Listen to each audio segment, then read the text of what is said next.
अज़ीज़ तलबा अस्सलामु अलैकुम, नमस्ते। आज मैं आपको बताऊंगा कि मोलर मास को कैसे कैलकुलेट किया जाता है।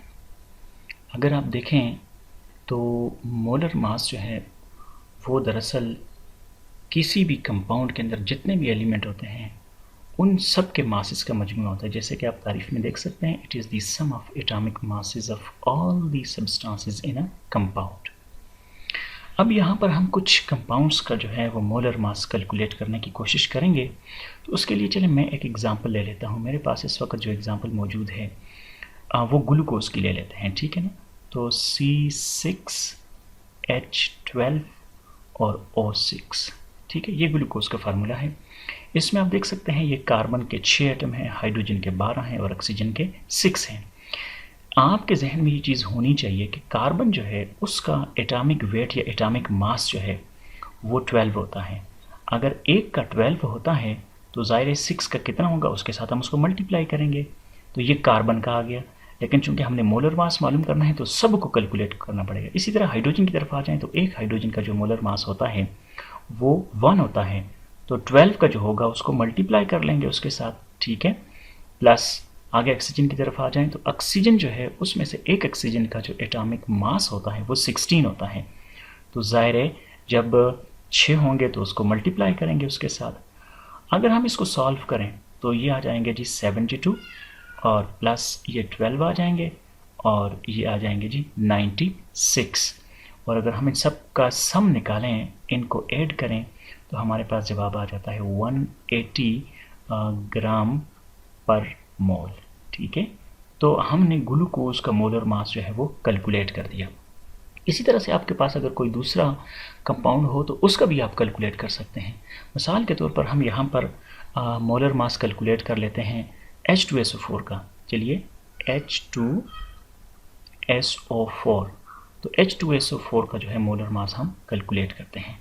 तो ये कैसे कैलकुलेट करेंगे, इसमें फिर उसी तरह से हाइड्रोजन का मैं आपको पहले से बता चुका हूँ कि हाइड्रोजन जो है एक एटॉमिक वेट जो है वो 1 होता है। तो चूंकि 2 एटम हैं तो 2 के साथ मल्टीप्लाई कर लेंगे।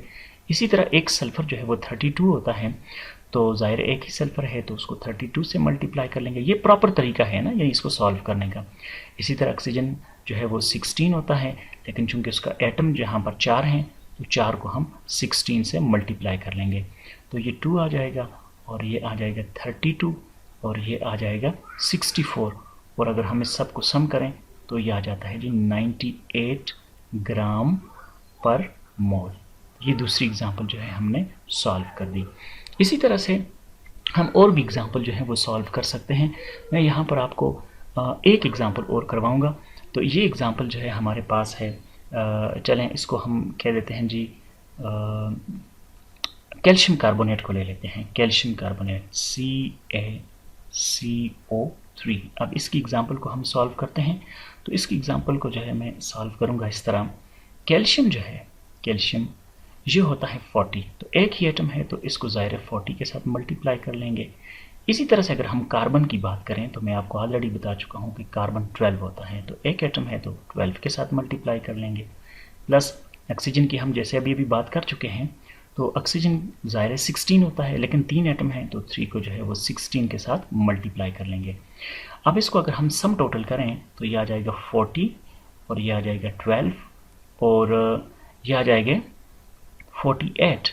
तो आप अगर सबको जमा करें तो ये बन जाता है 100 ग्राम पर मोल, ठीक है, 100 ग्राम पर मोल। अभी आपने यहाँ से आगे कुछ एक्सरसाइज में खुद काम करना है। आपने कैलकुलेट करना है अमोनिया का मोलर मास कितना है और HNO3 का मोलर मास कितना है, और इसके साथ आपने शुगर का, ठीक है ना, शुगर का मोलर मास जो है वो भी आपने कैलकुलेट करना है। तो ये मुझे उम्मीद है कि आप इनको कैलकुलेट करेंगे। और आज की वीडियो बस इतनी ही है। आप इनको कैलकुलेट करके और फिर उसके बाद चेक कर सकते हैं कि आप ठीक किया है या ठीक नहीं किया। देखने के लिए बहुत शुक्रिया।